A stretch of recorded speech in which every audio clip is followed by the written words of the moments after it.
My brothers and sisters, you are now watching the Gamer 2323, so just forget about the chores you're supposed to do. Put your feet up, get your Kool-Aid, fried chicken, popcorn, get whatever you may need! And I hope you enjoy the video. So following up the last video I did to where I discussed my top games of 2023 and most of the games I'm looking forward to this year, we're gonna reverse that, and this video is going to be what I feel like is going to be the biggest duds of 2023. Now, that don't necessarily mean I feel like the game is going to be trash. Well, some of the games on this list I do feel like are going to be trash, but not all games I have on this list I feel like are just going to be garbage. I just feel like for some of these games, expectations are a little too high, and when the game comes out, it's not gonna be all that it's not gonna be all that special. So let me clarify by saying that, because you know how triggered some of these gamers get, especially when you talk about games that they're looking forward to. And just to calm your nerves a little bit, you know, there's this narrative going on out there, because I was wrong on 3 games I think last year: Dying Light 2, Elden Ring, and the Callisto Protocol, that now all of a sudden I'm like this black man plague and I like curse all of the games out there. After being on 12 years of YouTube, I was wrong on like 3 games last year. Now all of a sudden I'm like the Black Witch, and I plague all of these different games, and like the games that I'm pumped for end up doing bad, and the games that I'm not pumped up for end up doing good. So maybe I just actually reverse cursed these games, and you should thank me. All of these games might actually end up doing really well, according to some suckers out there. So yeah, this is all in fun. I hope all of these games end up doing great. I mean, that would make it great for me. I mean, I'm playing these games too, so.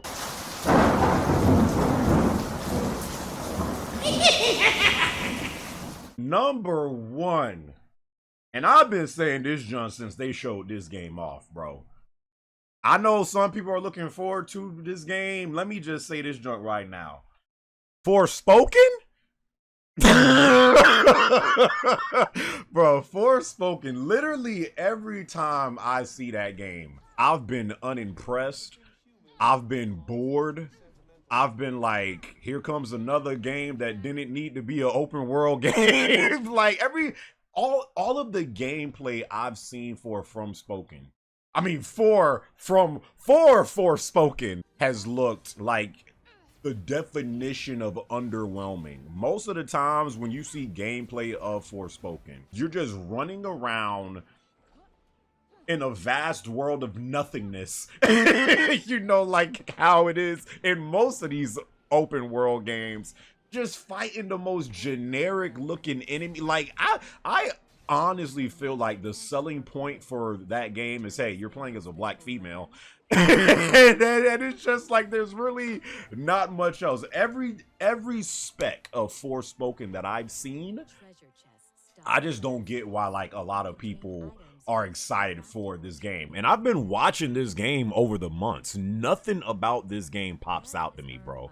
It just looks like this bland world that was thrown together with random rocks and scattered mountains. And like that's it. Like there's nothing of substance when it comes to this game. I feel like this game could be better if it was a linear game as opposed to an open world game, and that's really like the case for a lot of these games, right? Like a lot, you know, this whole open world fetish that, you know, a lot of these devs have. I feel like a lot of these games would fare better if they were more like a linear style, but it's gonna be skipping for me, because I'm skipping that game. I am completely skipping that game.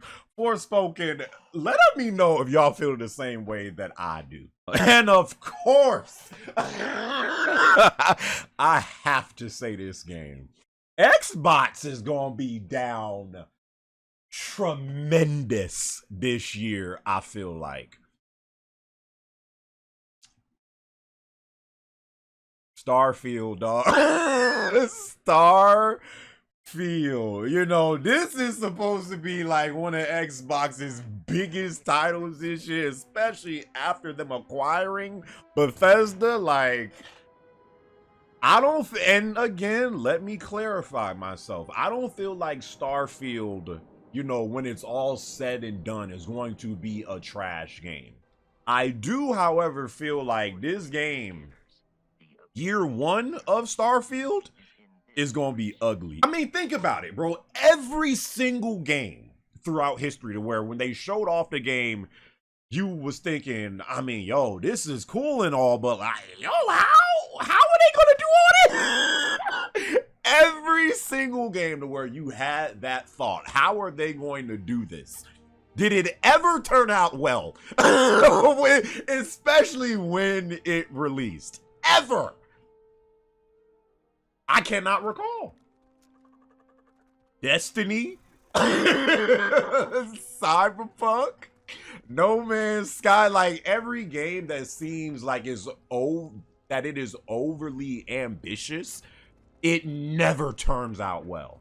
And you expect me to believe in Bethesda, to believe in Bugthesda, that when this game drops, it's just going to be daisies and rainbows when it comes out? We all know what comes with Bethesda. You're gonna have glitches, you're gonna have bugs, you know, updates that make the game better. I don't feel like this game is gonna be as like severe as the stuff that No Man's Sky went through, because Bethesda is way more of a higher tier dev. But I feel like it's gonna kind of go through that like stretch of to where it's like, yo, what even is this game? I feel like this game is really ambitious for all of the stuff they're trying to do with it. You know, when they had the whole presentation of Starfield, I mean, let's be honest, that joke was looking that joke was looking like really not all that good. And the way they were explaining it, like, it just seemed like they were trying to make every single planet, like, you can explore all of these different planets and do all of these different things. But in reality, when a game like that comes out, you're gonna be going to these planets freaking mining useless resources and just doing a whole bunch of nonsense on all these different planets. And that's the same thing that No Man's Sky went through. Again, I don't feel like it's going to be on that level, but when you have like a overly ambitious game like this, it's going to have a rough patch. And I feel like that's what Starfield is going to go through. This game is not going to be what people expect year one. It's not. It's just simply not. I feel like in year two, year three, though, as Bethesda, you know, is listening to feedback and updating the game and putting in, you know, just adding content to the game, I feel like then that's when Starfield is going to, you know, grow into its own and people are going to start to appreciate the game more. I don't think it's going to have like a Cyberpunk tier launch, you know, or nothing like that, but I feel like it's going to get ugly. Sony ponies is going to be in the back being like, you know, laughing at Xbox. Xbox is going to be trying to defend the game. It's going to be like that year one. Outlast Trials. Outlast Trials, you know, I feel like Outlast has been trying to find itself and like bring back that magic that Outlast once had with the first one and the Whistleblower DLC. I feel like since then they they've been trying to find something for Outlast that like sticks. Like Outlast needs to, because even with Outlast 2, I know some people might like Outlast 2 and stuff like that, but I felt like Outlast 2 was like a joke compared to the first and the DLC. I just feel like they was just trying to, I feel like they need to go back to like the roots of why people liked the first Outlast, how you was just like in this one building and like, you know, you had these crazy patients going around trying to freaking kill you. But once they added in, you know, the whole religion and like all these different cults and, you know, this person, it was just, it got to like This is not like people play Outlast just to run, hide, be scared, jump scares every now and again. Like it doesn't have to be that deep. I heard that they had a beta or like a closed beta for it like not too long ago. And yeah, again, I mean the potential is there, you know, with just like a co-op experience in Outlast and like multiplayer and stuff. But yeah, I mean if you compare it to like other, I guess, co-op-ish games like Dead by Daylight or something like that, to where those games like still have like a big fan base behind it. People love Dead by Daylight. I feel like they're kind of not necessarily, you know, have that gameplay like that, but I feel like they're maybe trying to go into that direction.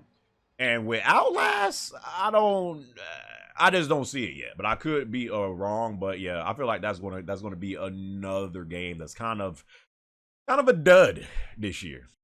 Lies of P.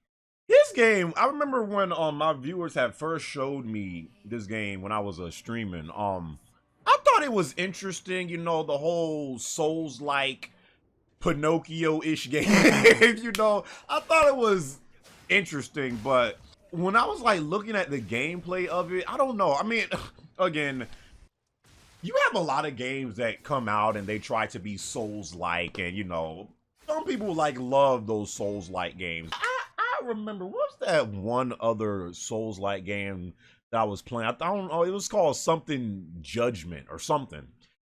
There's been like a lot of cheap knockoff games that try to be Souls-like, but they're really just not all that good. And you know, the more I see a Lies of P, yeah, it just kind of looks like a cheap Souls-like experience, and like the whole selling point is going to be, well, you know, it's set on the Pinocchio story. So people are gonna, you know, try it out for that. But as a Souls game, it just doesn't look all that good to me. I've looked at gameplay.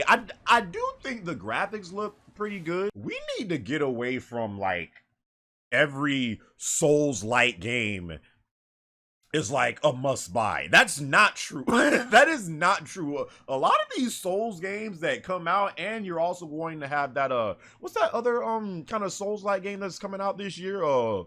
Wukong or something, or like something. And I played the demo for that. It was pretty cool. But yeah, I mean, not every Souls game that comes out is like this must buy, must play game. A lot of these Souls games that have came out, you know, in the past, they're just like, they're kind of skippable, you know. And yeah, that's kind of where I am right now with Lies of P. I feel like it does have the uniqueness of, you know, being set on the, I think it's set on the story of Pinocchio. Let me know how you guys are viewing this game right now. Is this a game you're really looking forward to? I've seen some of my viewers put this game on one of their, you know, most anticipated games for this year. So I know some of you guys are looking forward to this game. Assassin's Creed Mirage. Now, I've been feeling like this for Assassin's Creed for years now. I feel like the best days of Assassin's Creed have been long gone. I can't even sometimes believe that this series is still going on. But you know, Ubisoft likes to milk that Assassin's Creed cash cow because people out there are still buying these games. I just feel like Ubisoft doesn't even try. And this isn't just for Assassin's Creed, but just for most of their games. I don't even feel like they try anymore to make great games. They just put out, you know, games that the franchise still has, you know, some type of, you know, name to it. And they're like, you know, people are still going to buy this game just for the name alone. But we don't really care about actually like making a great game. Screw all that. They'll just put these games out continuously until they stop selling. Assassin's Creed Mirage, I know there are still a lot of Assassin's Creed fans out there, but I mean, honestly, what's been the last good, like, good, definitively good Assassin's Creed game? Do we go back to, I don't know, maybe Black Flag or, I don't know, Syndicate? I don't know. I don't care about Assassin's Creed at all, you know? So I feel like this game is, yeah, just going to be another attempt And Ubisoft just trying to milk the Assassin's Creed cash cow. And until people stop buying these games, they're going to keep on putting them out. I feel like people might get really mad at me for this, but I don't care. I don't care. Hogwarts Legacy. No! No! No! Just say that. No! Yes, bro, yes. Harry Potter Wingardium Leviosa. Hogwarts Legacy, I feel like, is one of those games that a lot of people are hyping up this year. And, you know, if I'm gonna be honest, you know, some of the stuff that they showed for the game, me not even being a Harry Potter fan, like, I think the only Harry Potter movie I've seen was either, what's the first one? Is the first one Chamber of Secrets or Sorcerer's Stone? I've only seen one movie. I don't give a frick about it. I don't care about Harry Potter at all. But I know why Harry Potter, I know why this game is like so big for a lot of Harry Potter fans out there. And just like the possibility of you being able to explore all of Hogwarts gets a lot of Harry Potter fans wet. I get it. I feel like it's very hard to capture the complete Harry Potter experience and why people love it in a game. Like, it's always going to be something that, like, you know, gets the short end of the stick, right? And, you know, with this is supposed to be like an open world Harry Potter experience. And, you know, they've shown gameplay when, like, you flying around on the broom and, like, you flying on all these different creatures. Bro, I'm telling you, we need to get away from this, like, open world fetish that that there is. Bro, if you look down the list of open world games, there's only a select few that actually have a great open world experience. Like these open world games that be out here it's not like these freaking open world games be like killing the game. How often is a good open world experience like actually really being done out there when you look at all of these games?